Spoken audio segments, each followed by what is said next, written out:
Guru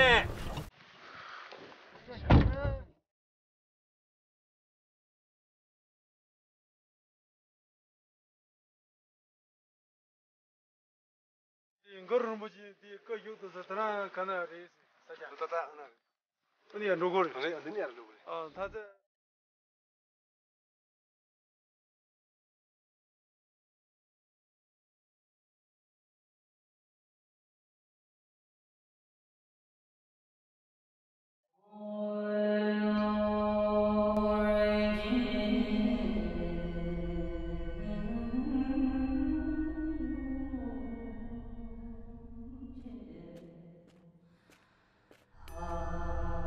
He came to me in dreams. He kept appearing every night. I was not sure why, until I heard his voice saying, "My 8 manifestations represent 8 quantum energy fields. Now, go tell the world."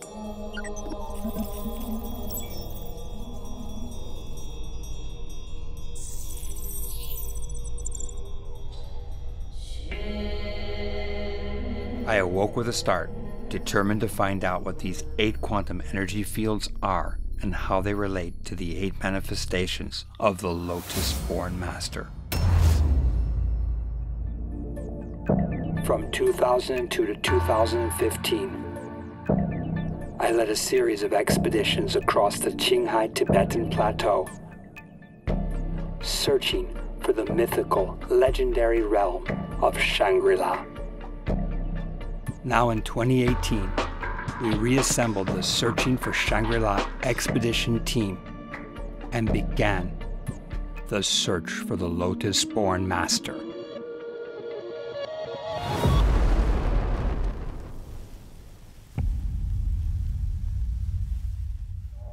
The Lotus-Born Master was the father of Vajrayana or Tibetan Buddhism.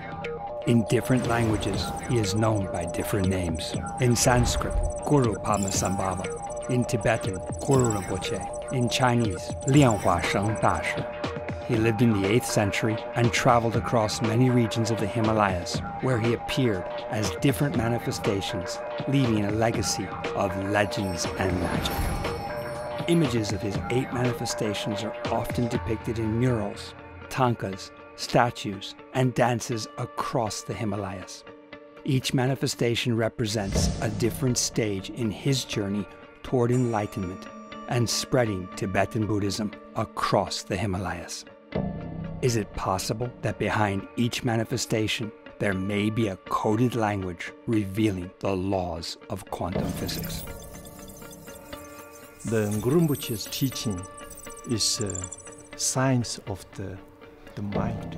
Padmasambhava was in touch with the quantum reality. He lived the quantum reality. He manifested the quantum reality. You could call him the father of quantum physics for sure.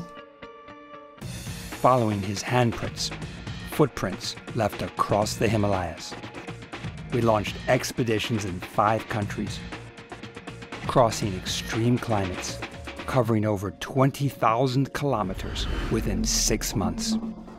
We sought the wisdom of great lamas, the research of dedicated scholars, and the science of technology innovators. Our expedition teams proved the legend to be true.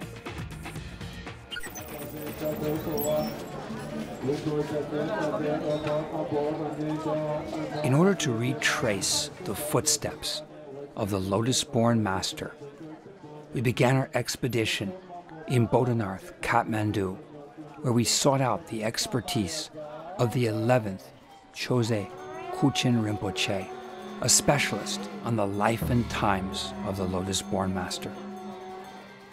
I think it is very auspicious that today our journey starts on the very, very auspicious day, which is the Guru Rinpoche's birth day. Before entering into Guru Rinpoche's world, first we must know where to start, like a door. So the Bodha Stupa is like the door to enter into Guru Rinpoche's world.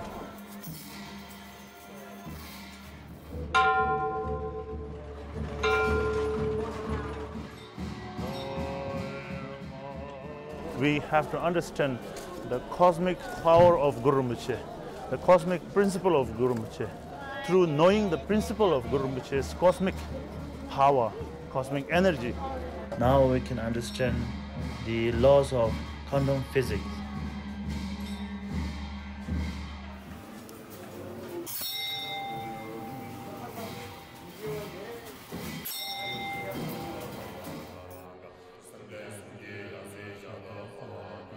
Padmasambhava means lotus-born. According to legend, he was born on a lotus on Lake Danashka in what is today the Swat Valley of Pakistan. Swat Valley has long been the place already described by Xuanzang in the Tang Dynasty. It's the sacred place of Buddhism. It is a paradise. Uddiyana is Shambhala. Everybody is practicing Vajrayana. Manifesting as Bema Gyalpo, the Lotus King, the king of Uddiyana or Shambhala.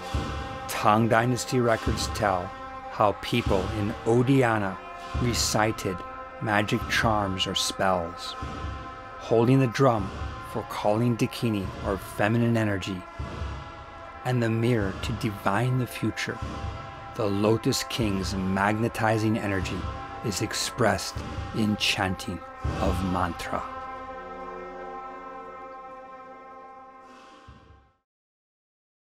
Mantras are the biggest part of our culture because for a common man to utter mantra, to say and focus on that mantra, so the thought rate will go down, plus the vibrational level effect also he gets. In ancient India, people believe that the frequency contains very specific energy.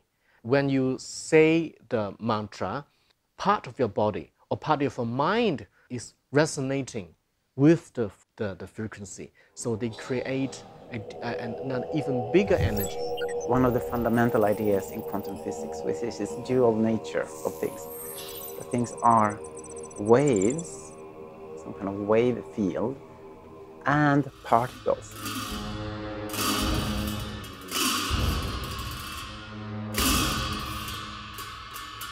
If we're talking about a mantra with sound that's generated by the human voice, there are different frequencies in that sound. For example, like the sound Om.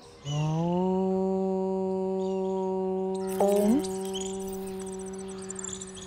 which is widely experienced and understood as a universal sound, is first and foremost an energy. Everything in this world is energy. So sound also is an energy.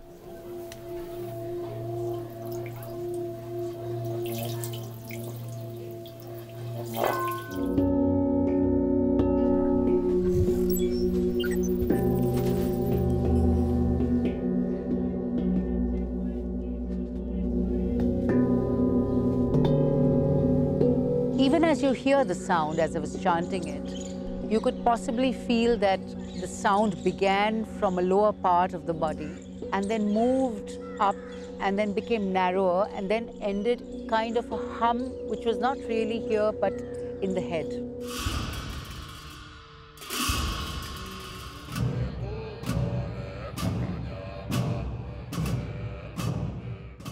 In the case of Om, it gets enforced in your head, in your brain, and all your nerve endings become silent.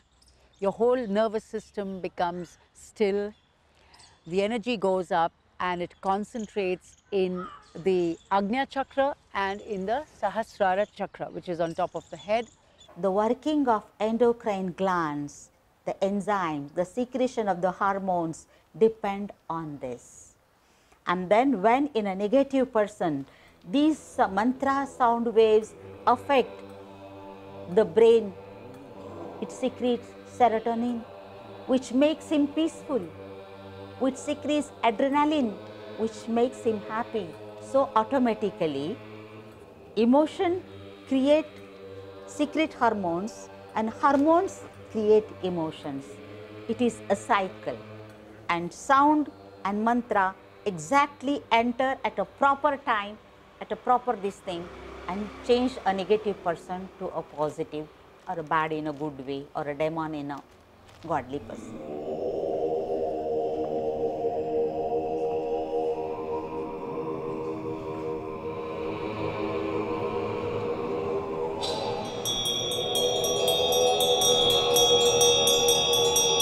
But mantra with the strong intention moves faster, because intention means against your emotions, and you know how emotions travel through this electromagnetic field faster than the sound waves.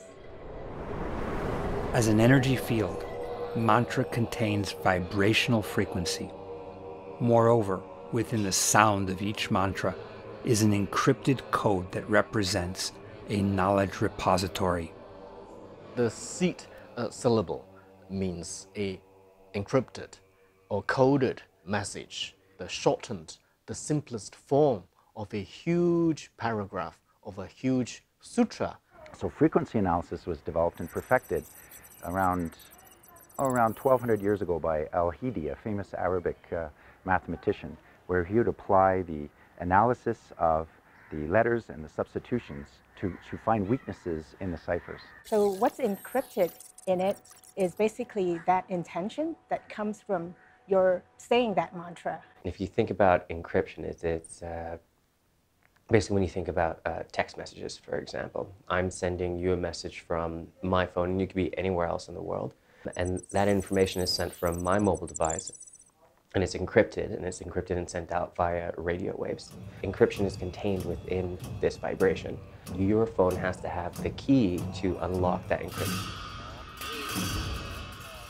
Even to receive frequency, you need some sort of like connection. Then, the frequency is able to travel efficiently and able to pass all the blessing without any hindrances. The energy, you call the energy, we call that blessing. I think is something similar.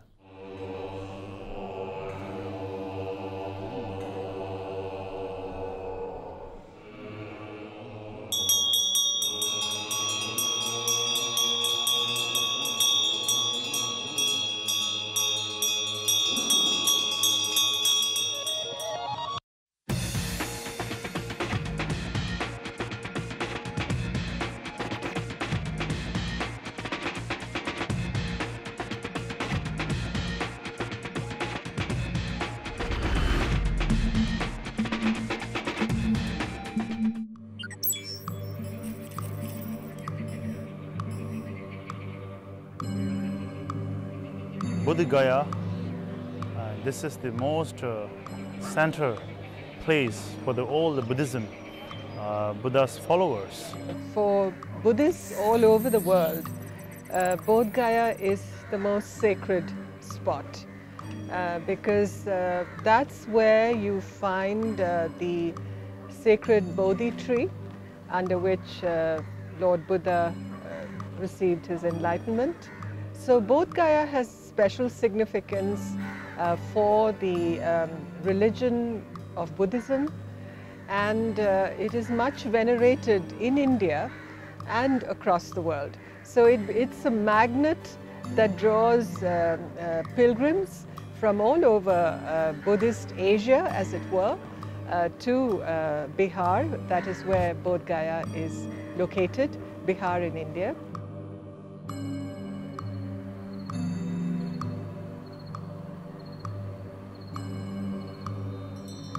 Right next to Bodh Gaya Stupa is a cremation ground, and it's amazing because you have this very spiritual, beautiful stupa, and right there is a cremation ground where one of the crucial moments happened for Padmasambhava.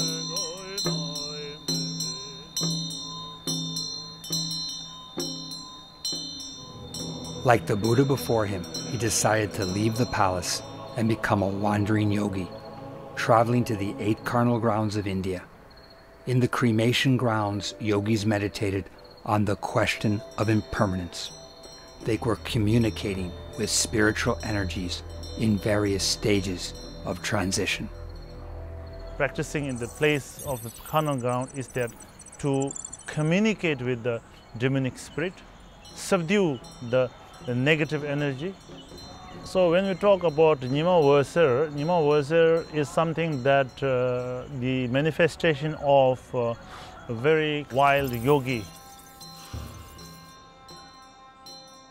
The Nyima Veser is like a fearless one. So he lived with all these corpses. We live with all these zombies, skeletons, ghosts, hungry animals. There are many different kinds of meaning and the purpose of coming to carnal ground. When you see the dead body, you are supposed to understand the impermanence of this life. In Buddhism, the cremation ground is often a reminder of the impermanence of life. It was not uncommon to go to the cremation ground. It's a place where you're reminded of death, the death of material goods and material things as well. Some energy field there, and there must be a transformation which is happening there, and there may be channels where the spirits or the spirit energy is then dissolved in what we could call just Gaia. Part of the world is like, we call it intermediate world, you know? It's like between this life and next life. This is like a corridor before you enter the house. Manifesting as Nyima Ozar, legend says the Lotus-Born Master stopped the sun, which means concepts of time and space as we understand them do not exist. He holds the trident, a symbol of yogis meditating in the carnal ground. At it are 3 heads representing past, present, and future. Where Einstein believed that time might be curved rather than straight, the yogis of the past understood that time enfolds upon itself. It is multidimensional and entangled, allowing for the existence of parallel universes and quantum communication between them. That's where practitioners would go to connect to a different universe, a parallel universe. Well, there's a lot of theory about parallel universes. It might have been considered frivolous decades ago, that the idea of multiple instances of what we would deem reality is becoming more and more credible, especially amongst metaphysicists and theoretical physicists. Parallel universes, yes. So Stephen Hawking, right before he died, just released a paper that is, of course, being debated now. His current theory is one that can be tested and used to test the possibility of the multiverse, possible universes all existing, coexisting at the same time as you and I are sitting here today, just next to us on another level. So there could be that we have different instances of what we deem as reality that are coexisting. And whether there can be, this again gets in the realm of theoretical physics, ways of channeling between the one or the other is also a matter of considerable discussion. The concept is basically we're living in one dimension. There are many of us living in different dimensions. And therefore, if we emanate the right frequency to cross dimension, we could communicate with different astral bodies or communicate with other people through time and space. It's just entering, okay, from 4D to 5D. Then our world is just a movie. Time is just a frame that we conceptualize. In deeper terms, there's no time frame. In these other universes, it's possible that time, gravity, and the way which we observe everything in our universe doesn't act the same way. Now, when we talk about time, the past encompasses the present, it encompasses the future. So we don't have this linear division of time where time, actual real time, is only the present. Time is encompassing. All time coexists. All those differences coexist in that field. So time and space is our only physical constraints in this dimension. There are no time and space constraints in other dimensions.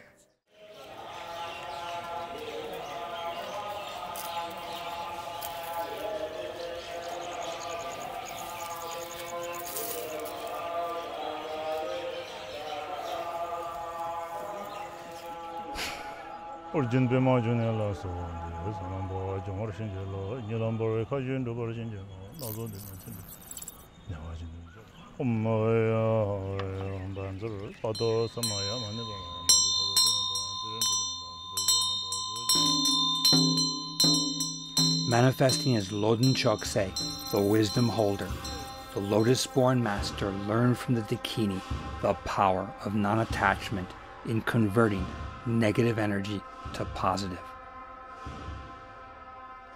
In one hand, he holds the drum for summoning Dakini, or feminine energy. In the other, he holds the skull cap, symbolizing unattachment, the emptiness factor, allowing the mind to manage energy.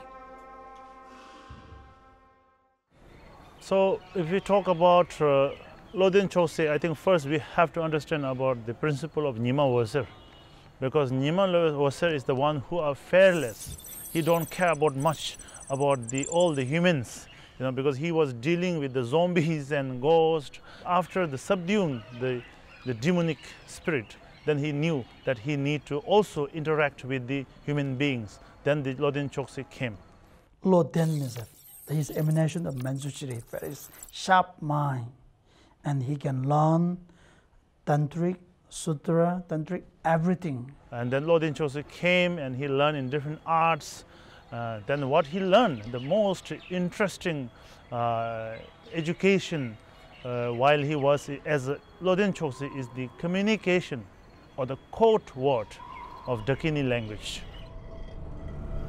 Dakinis, in Tibetan, Kandro, in Chinese, Kongshimu, means skywalker. These are feminine Shakti energy forces that can move seamlessly through time and space. In astrophysics, they may be equated with dark matter. They are energy forces that can be called upon for good and to change circumstances from negative to positive. Dakini there was Leki Wangma, and she was the key really. She's the one who taught Padmasambhava. When you go to a cremation ground, you can overcome negative energy with positive energy. So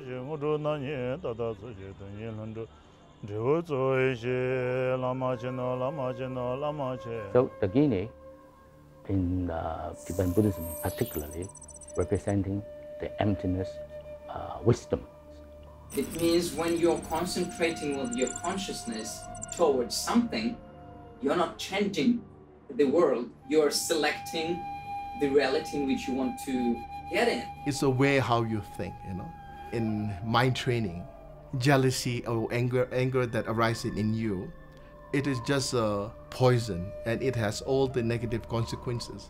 But when this moment, if you can apply the technique from Santrayana teaching, so now you have totally transformed your negative energy into positive energy.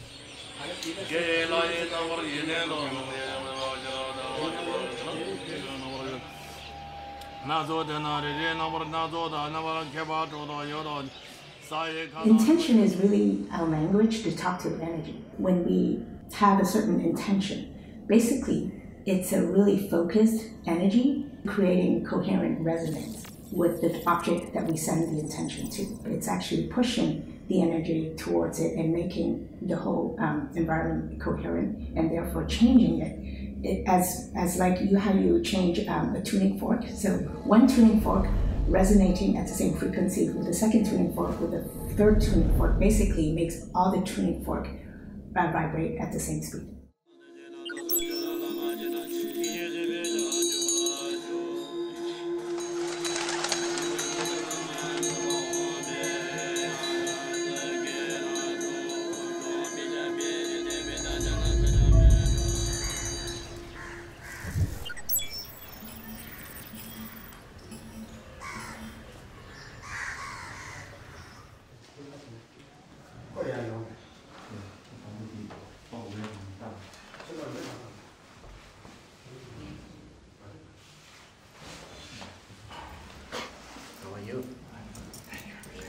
Now we'll become friends.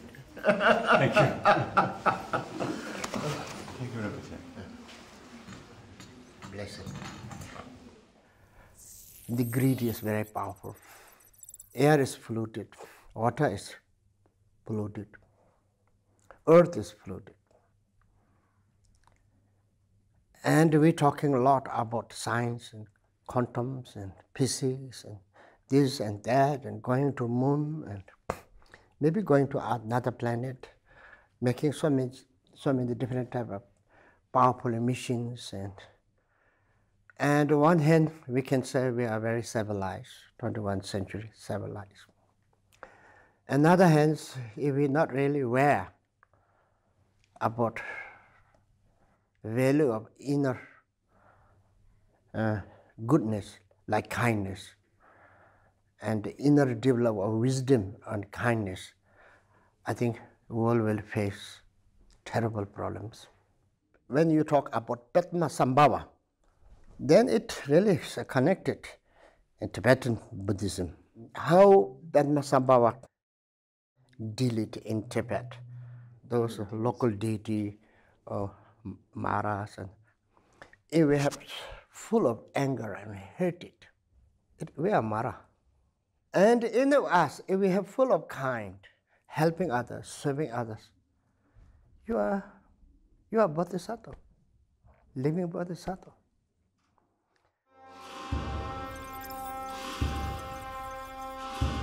Upon becoming the wisdom holder, he decided to complete the matrix of Buddhism studies.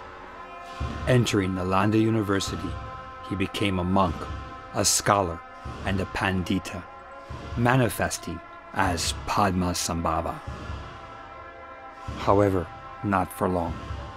Soon he had a vision of Princess Mandawara in the kingdom of Zahor, meditating in the mountains beside a sacred lake. He went to find the princess.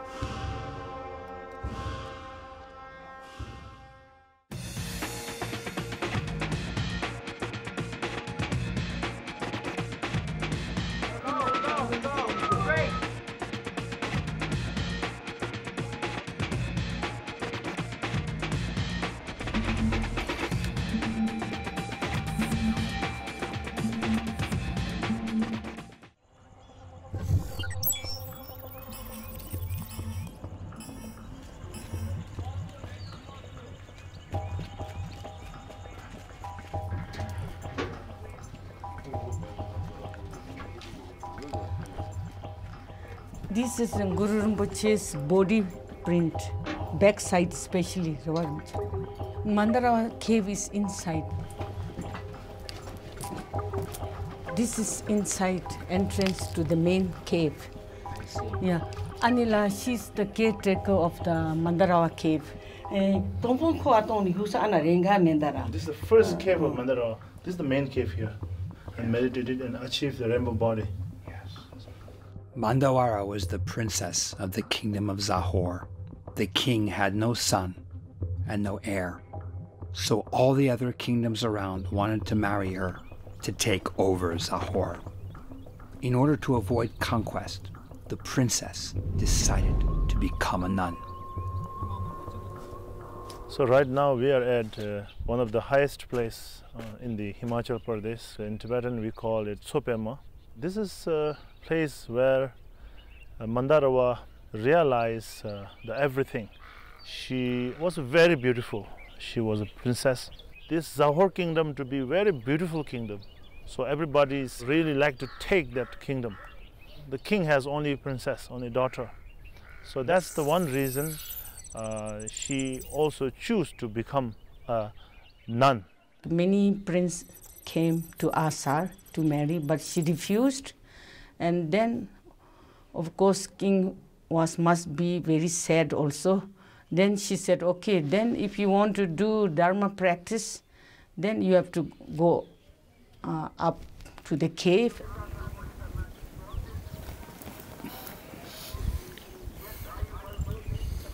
This is the place where actually the Zahor king built the nunnery for the Mandarawa and 500 other nuns. When Guru Rinpoche appeared here, and then like what you call shepherds, they heard that man's voice. You can see The hole above the cave where the cow herded, the Guru Rinpoche giving teaching to Mandarava. So this is the hole. So then the rumor started from there. And then slowly the news spread to the ministers, and then they told to the king, you know.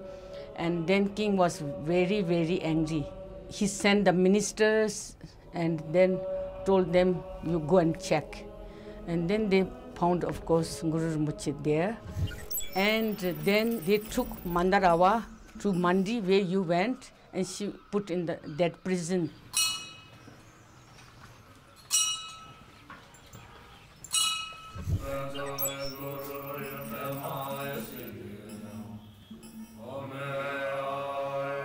After Zahor king found that Padmasambhava was giving teaching to Princess Mandarava and 500 nuns in the Reversal Mountain. So then that was against the kingdom's kind of law. So then the punishment has to be there for the princess and Padmasambhava. They put here as a jail. All the ministers, they brought him, Guru Rinpoche, here, and they burnt him alive. King went and see, and then he found that Padmasambhava was sitting on the lotus, and all the fire, all the smoke actually turned into water as a lake.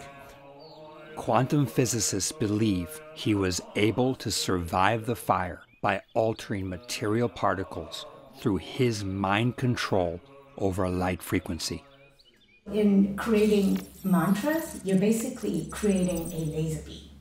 We talked about mantras being sound energy, and basically the sound energy coming together in a very coherent form of frequency.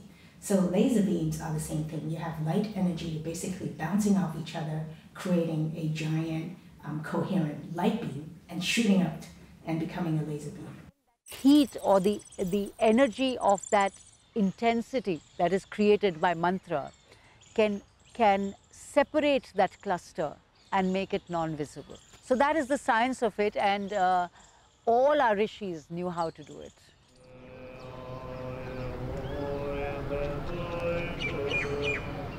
King of Zahor came, he saw, and then he was really astonished. He suddenly had a great, of course, devotion, and then he went to Guru Rinpoche, and then he said, oh, what I did, I'm very, very sorry. And then he wanted to become, of course, his disciple, and also the subjects, all the people became Buddhists. And then he, of course, he invited Guru Rinpoche to his kingdom. And then from palace, he took out all this, now what Guru Rinpoche is wearing, like his hat, clothes, he offered to him, you know. The king of Zahor offered her to Guru Rinpoche. This is the cave where Mandarava continued her practice, and also it says that this is where Mandarava was enlightened.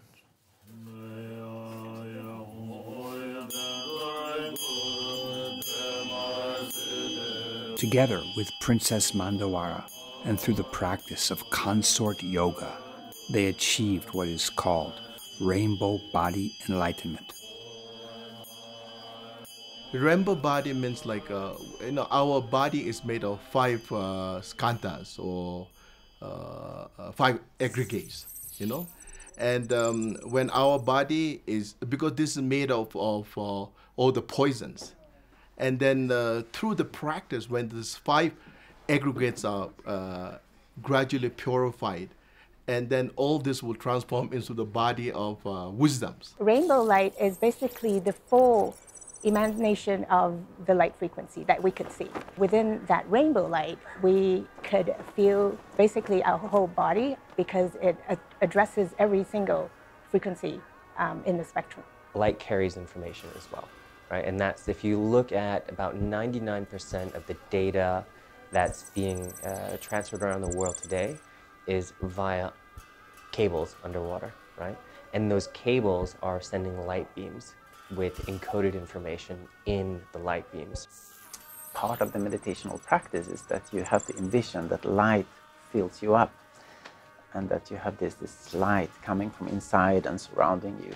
You take the plant, you take any animal, you take any person, like human being, all of these creatures, like all of these living beings are emitting visible spectrum light. If we look at quantum physics, the reason why light is so commonly used in say, the double-slit experiment and such things is that light is relatively easy to demonstrate that it has this dual nature. Like our mind is not really, it doesn't have a physical form. Like we say that all the body of deities is called manifold luminosity. Luminosity. Actually, it's a light, as you rightly said. Yeah, it's a light.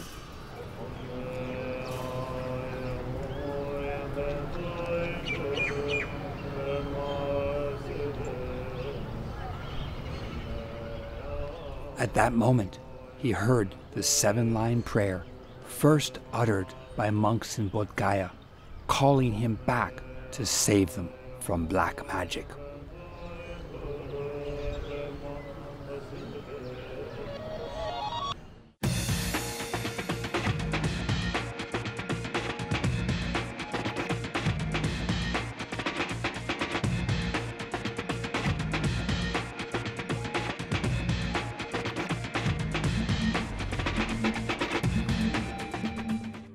Even in Padmasambhava's time, there was this constant questioning of what was going on. And obviously, Hinduism was very prevalent then too. So there were a lot of people who would question what Padmasambhava was teaching. There was a lot of debate between non-Buddhist and Buddhist scholars. The most serious debate happens in Bodh Gaya. 500 non-Buddhist scholars came to debate with the Buddhist scholars. These non-Buddhist scholars, they have not just the knowledge, but they also have some kind of psychic powers, black magic and supernatural power to destroy the Buddhist monks and Buddhist community in this very place. Those Buddhist scholars was almost losing their debate. At that moment, all the Buddhist monks, they have prayed to the Padmasambhava to come and save them. This is actually, it is believed that right now the most famous Guru Padmasambhava's prayer, which we call the 7-line prayer. And Guru Padmasambhava heard that, and then he came here. Padmasambhava did the debate. He was the ultimate debater in some ways because he was able to defeat everyone just with his arguments. He had an answer. But there are some non-believers, they are like very powerful, they try to use some kind of psychic power. If you are God Buddha, you are Shakyamuni, you have to today demonstrate that you have the highest power. So then that is where Guru Padmasambhava manifests himself as the Guru Singha Dado, which in English we say the lion's roar. Sometimes he need to purify or defeat some the evil things. That's why he showed the wrathful forms.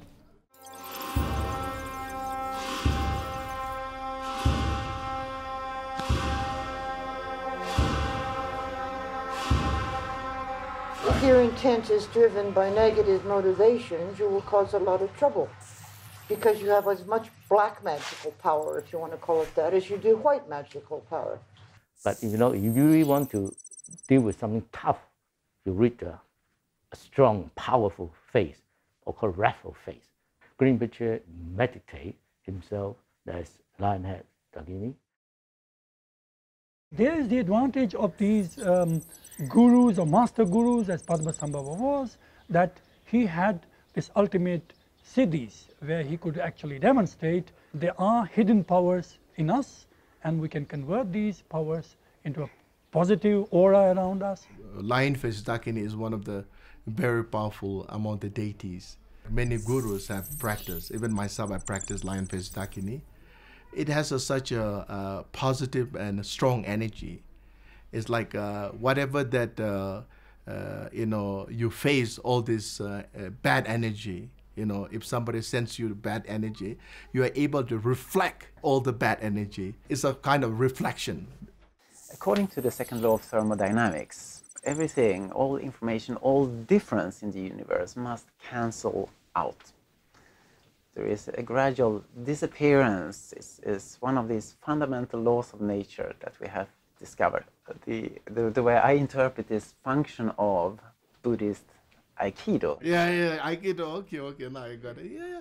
It's without actually, not necessarily intentionally to harm others, but actually you are just protecting yourself or protecting others to send back unwanted gift.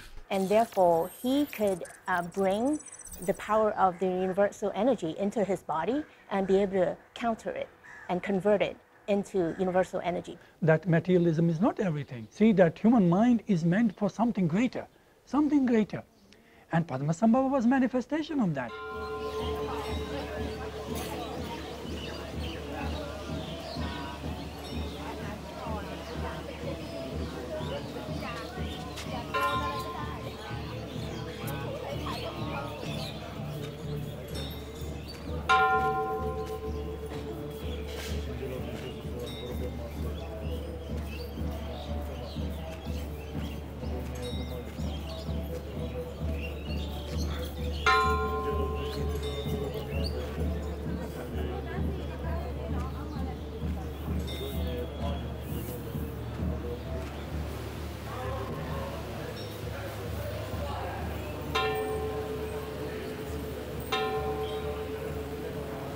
When we're talking about Guru Padmasambhava, 8 manifestations, there is one manifestation called Shakya Singhe. Shakya Singhe, they are called Shakya is a Buddha Shakyamuni, and similarly, he is peerless, because Singhe is we call lion. Lion is the peerless of all the animals. He's a king. The lion of the Shakya lineage.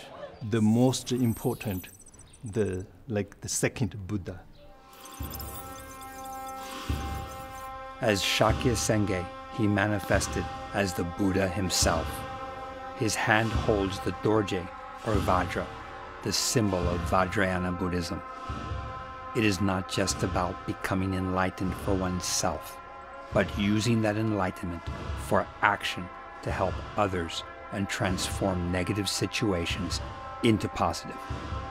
It is said that the place where he achieved enlightenment is the Yangzhou cave in Pharping, Nepal.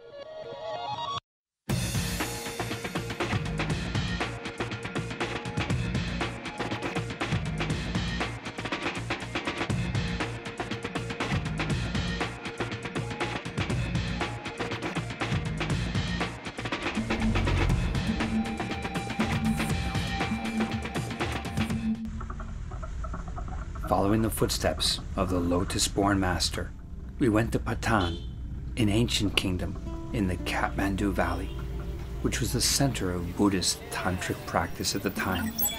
It still is today. Even today, Patan, where we are right now, to the west you've got the Persian Empire back then.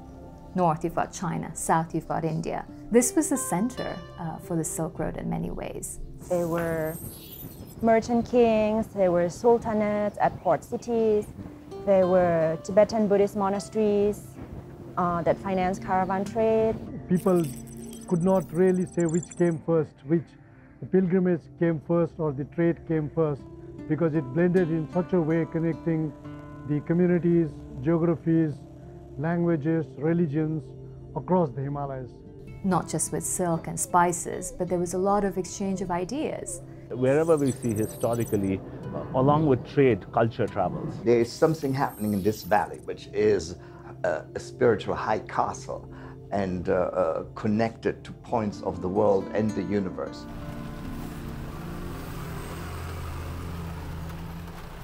Driving from Patan to the surrounding mountains of the Kathmandu Valley, we came to Yangzhou, the cave where the Lotus-Born Master achieved enlightenment.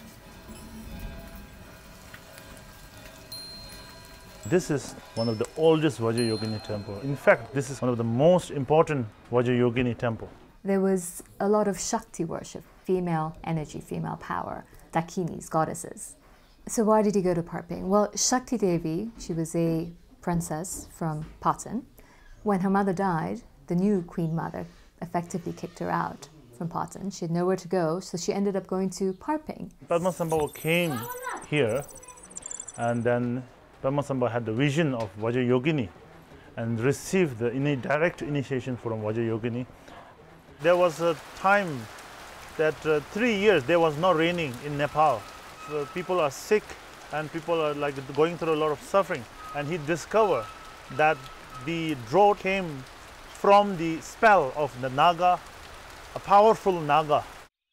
Nagas, in many ways, according to the mythologies, they are a world unto themselves that shares the same material existence that we humans live in.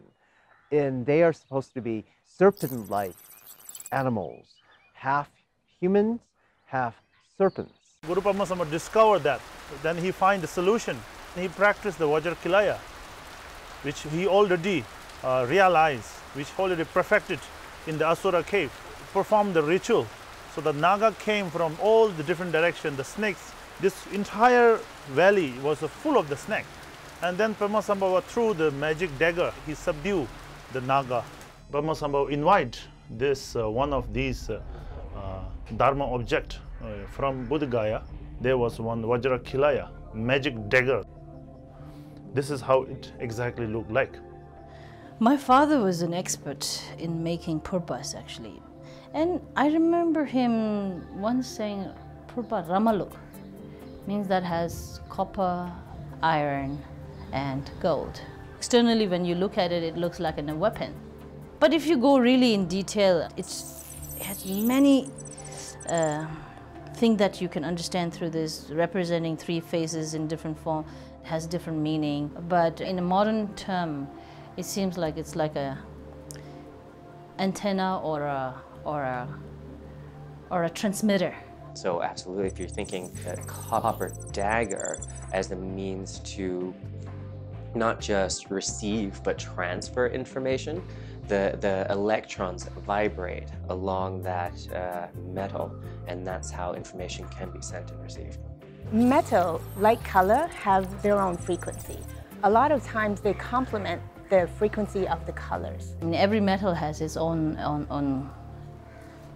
what do you call it, power to evoke certain energy or attract certain energy or to transmit certain energy. Any sharp edge, the more sharp it is accumulating the energy that is going by the surface, and then it's like shooting it in the direction where the edge is directed. Is that the right word? Transmitter? Yeah. Of course, I mean, only individually as a purpa instrument, probably I don't know how much it works. But together with the practitioner who has it, and his mind and his practice of understanding and practice and realization and his accomplishment in his practice makes the pupa active or not active, or really is able to do the transmitting job properly or not. That depends on the individual practitioner.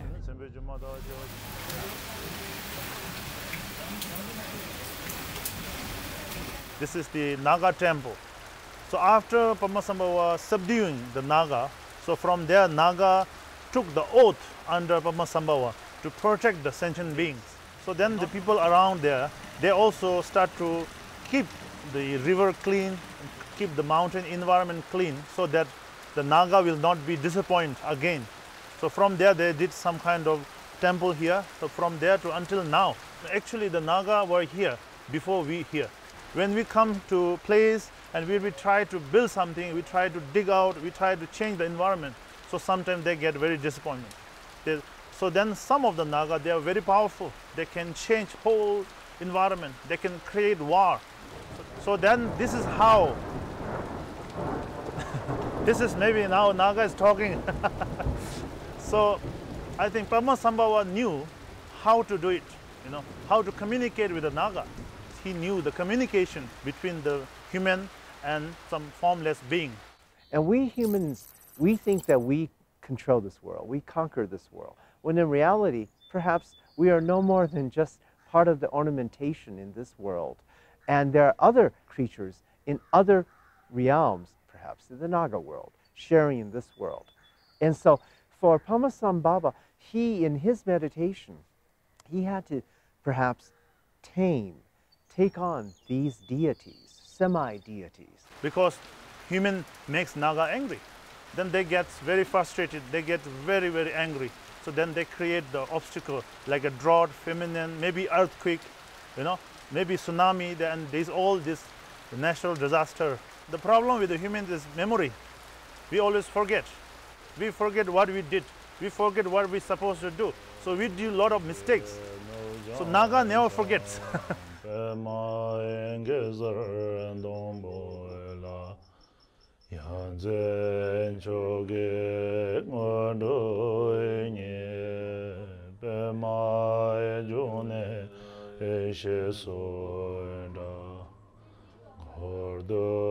While meditating in the caves of Nepal, the Lotus-Born Master received a delegation from King Tritsen of Tibet, who wanted to spread Buddhism across the land of snow.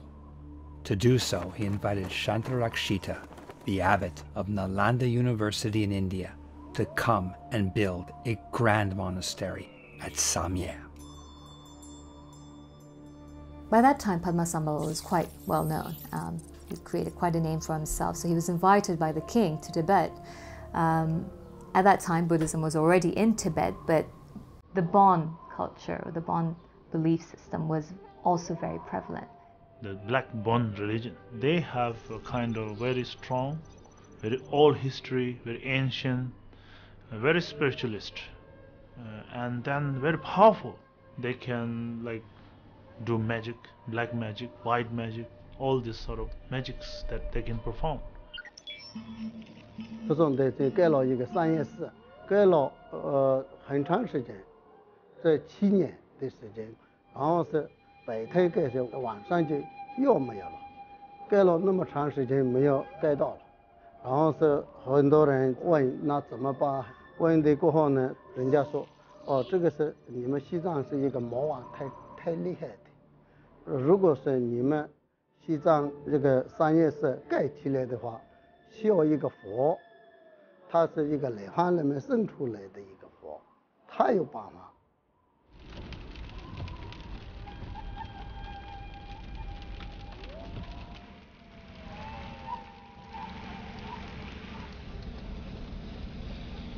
Most people would not go there because you go through the first mountain range, then you are in endless jungles, and then it gets higher and higher and higher. You have to cross passes between 5,000 and 6,000 meters. It's an enormous adventure. Now he had the willingness, the force, the guts to do and interact and mediate.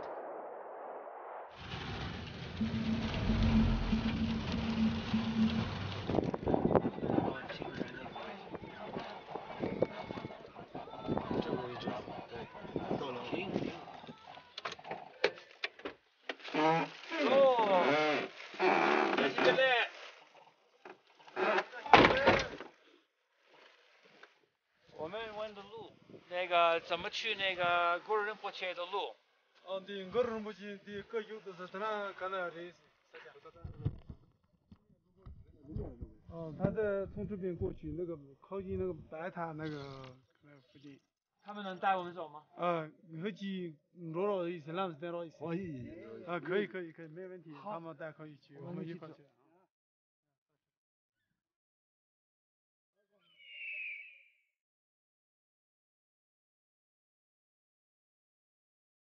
According to legend, when the Lotus-Born Master arrived in Tibet, he tamed the demons and turned them into protectors of Buddhism, allowing for the Samye monastery to finally be built.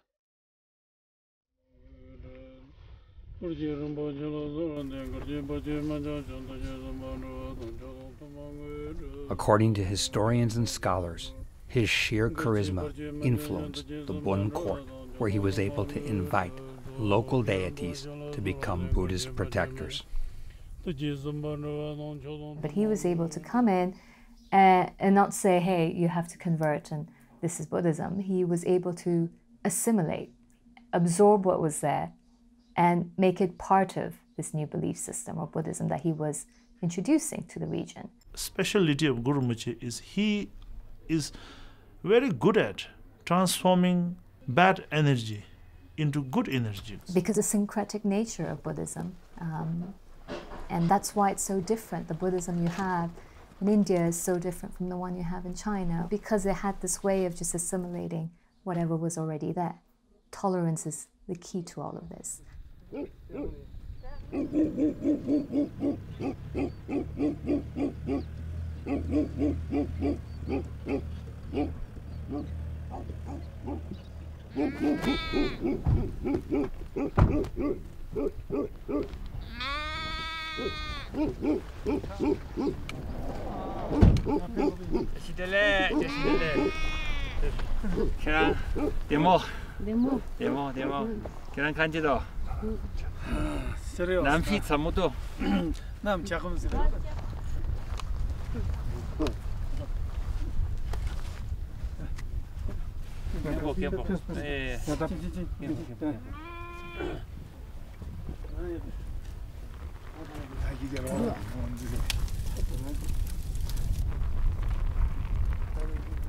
一直来到这个桑耶寺的时候，然后再也是经过这个木米的地方。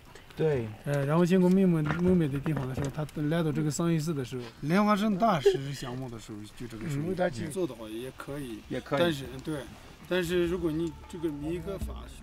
As the king of Zahor had done before him, King Tritsen Detsen of Tibet was so overawed by the power of the Guru that he offered his entire kingdom to the Lotus-Born Master. But the Lotus-Born Master didn't aspire to rule a mere kingdom. His goal was to master the management of energy frequencies on a quantum scale. In order to do this, he required another princess as partner to help bring consort practice to an even higher level.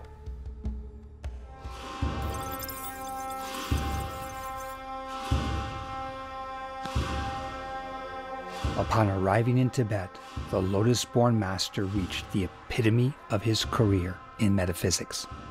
Manifesting as Padmasambhava, he, together with his consort Ishisogyo, perfected the highest form of tantric yoga, combusting light and dark energies into an aura of aggregated force, allowing complete matrix access to the universal hologram. Guru Rinpoche's teaching on, like, the meditation on, to have a union, or what you call it these days, sex. It is probably the highest form of meditation, is how do you transform the negative energies in you into positive energy, the lust into spiritual energy. But sex is very relative. It's very, I would say, grabbing on your desire. You must have a sense of enjoyment, desire. If you do not have a sense of enjoyment, desire, you will not be able to get a touch of emptiness. But when you know your desire is actually emptiness, and you will not be attaching.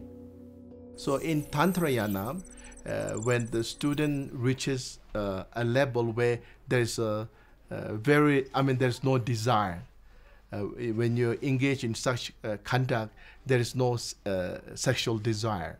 With such act, we are able to give rise to the wisdom of realization. Within us is a dormant sexual energy that we have from birth. So in certain situations, they get activated and they basically break through from the base of your spine and go up the back of your spine, go through all the 7 chakras and basically burst through your crown chakra. And then in that instant, you're actually connecting with the universal energy source because it is combusting at the same frequency. there's like one part it would talk about tantric things and about like the sex there and interaction between human beings, like male and female, different kind of energies interacting with each other, and if they establish some kind of resonance between each other, that it has not additive effect but multiplying effect. So it means when you get 10 and 10, when they're interacting and establishing resonance, it's not 20, it's 100. This is my interpretation of this tantric sex. It's basically, we call it a phase shift in that process of intensive, extensive difference, and that changes the whole system around, so we create a different reality. We're synchronized. Your wave-like aspect and my wave-like aspect are literally entangled. We're one system. We're like two dancers who are completely moving in the same rhythm and way. I like very much the dancing Shiva image, because with his dance, Shiva created the universe. With our dance, we create the universe.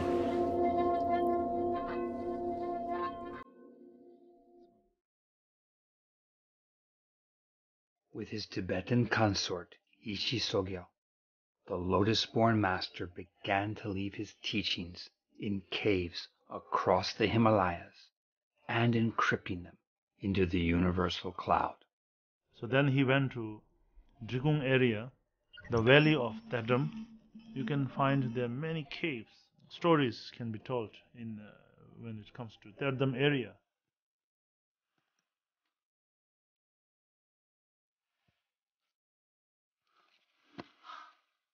One of the most important caves called Yangzhou. During his stay in Tedram, he was searching the places around Himalayas to find where is the best place to hidden those spiritual treasure.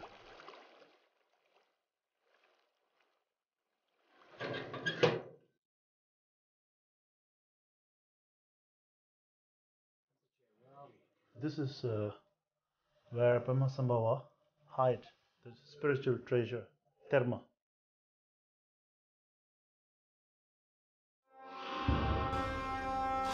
With his consort assuming the form of a tiger, he would fly across the mountains of the Himalayas, storing his teachings for future generations in the manifestation of Dorje Drolo. The Dorje Drolo is the most wrathful. The appearance is very wrathful, but internal his mind is the full of compassion to helping other peoples.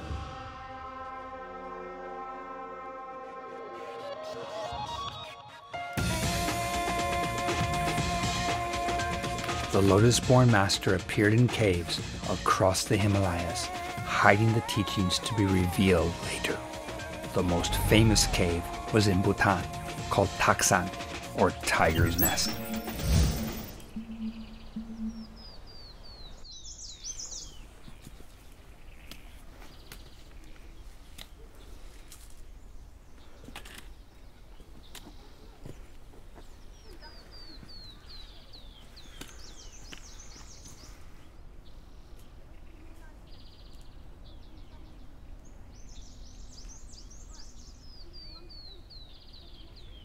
In Tantrayana, we call it terture or thermas. They are kept secretly or hidden for the future generation. Usually thermas are hidden by Guru Rinpoche in many different methods. Certain things are like Dakini script, which we call shoksen, the yellow paper. Dakini scripts are like a code. So when the time is right and the treasure revealer or Terten can decode the Dakini script, and from a small paper like this, they can come with one whole volume of text. If some, we call it Terten, I think it literally translates means treasure revealer, but not like treasure, gold or jewelry, but when we say treasure, it's the sadhana, the practice, and sometimes like hidden statues, hidden vajras and pupas and things like that. So my personal experience more with Rinpoche, so it's most of the treasure he revealed is what we call gongdir. It's this, like what you say in the Dharma cloud. The cloud, it's not a physical cloud, of course. It's mostly a hologram. So basically, he is encrypting an intention and a message and information into that hologram. And because it's a hologram, somebody else in a different space and time could retrieve it easily because there's no physical limit. What's this idea that memory is not situated in the brain or in the body, but rather memory is a capacity to situate ourselves at a different time. We are constantly interacting with that quantum reality, that is information field that has everything. That's what from what we started. Everything is there. Everything that was, is, and will be. All of this brought together, this whole topology has been referred to as the cloud.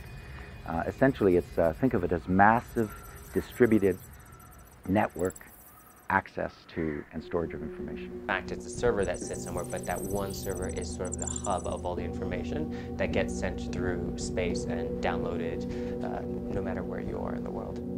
When scientists start to find out about the effects of quantum mechanics, about how the atom works, many of these scientists, they operated quite secretly in their own laboratories, but this knowledge seemed to pop up more or less at the same time in different isolated laboratories around the world. Also in the history of mathematics, we can see examples of how we have had mathematical breakthroughs, such as Riemann's idea of the manifold, for instance. This new knowledge usually pops up independently not in exactly the same way, but in very similar forms in different places. So there is something curious going on here about how knowledge suddenly, at certain historical phases, starts to just appear independently in different places. Now, is this from the cloud? Well, we can only speculate because we don't have a way of measuring this with our current scientific knowledge. So if you think of the universe, what we call the universe, it's basically a universal repository of all the thoughts that humans or animals or any sentient being has ever thought of. Thoughts are energy. So basically every time you think of something, it's somewhere stored in the universe because there's a law that energy does not get destroyed. So the energy has to be somewhere. It all goes through radio waves and frequencies, right? This could be images, this can be videos, this can be text, this can be voice. It can travel infinitely for as long as it goes until it's absorbed, right? The way to think about how radio waves are sent is over long distances, for example, within the Earth, they're reflected off of the ionosphere. And so it's sent up into the sky, and the sky pretty much acts as a mirror and bounces this information back. And that information can keep being bounced back until it is absorbed. In the case of in a vacuum, these messages can travel forever. They're never lost until they are absorbed by a person or device. Interesting about Dharma is that the hidden treasures are still hidden there, still classified, which means Guru Padmasambhava's legacies are still there.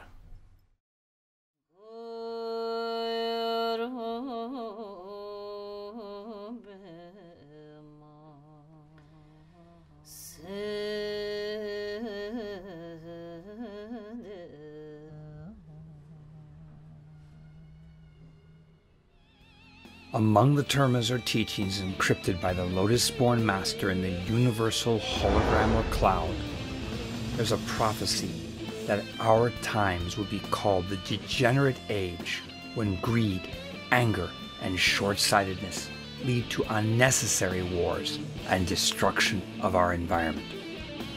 Among the social distortions the Lotus-Born Master foresaw in his own words, men will be ruled by anger, women by jealousy, and youth will be forever distracted and unable to focus. As part of chaos theory, when social order breaks down, everything falls apart. The forgotten kingdom of Odiana from which the Lotus-Born Master came will be remembered as Shambhala, a parallel universe, a future of peace, kindness, and respect of our planet and environment yet to come.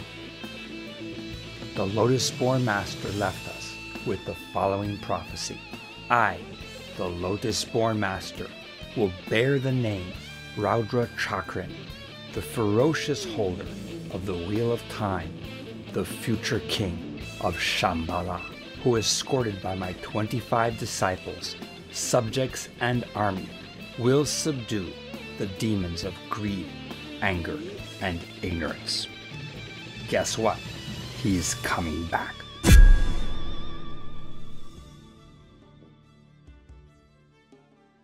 Could very well be the father of what we regard as today as modern quantum physics. I think we can say Guru Rinpoche is father of everything. I think he represents everything, you know. He represents everything, hope, and he represents joy, happiness, everything. He's a father or mother or everything.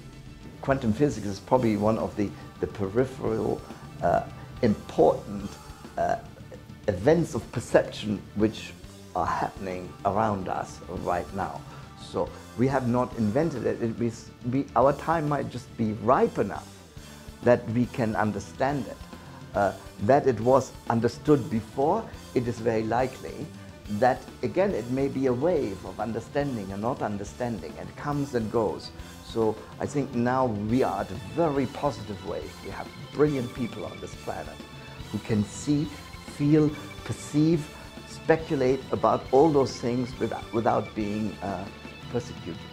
Let's use the Padmasambhava as a symbol of progress, of moving forward, of traditional ideas, of modern ideas, to really meet climate and challenges of water crisis. But I think the biggest challenge is working together, having cultures that appreciate each other, developing new ideas, and definitely we can look to Padmasambhava as inspiration. Guru Rinpoche tuji sana wale ki tangse de. Guru Rinpoche ta lama ka nom chu de jowa.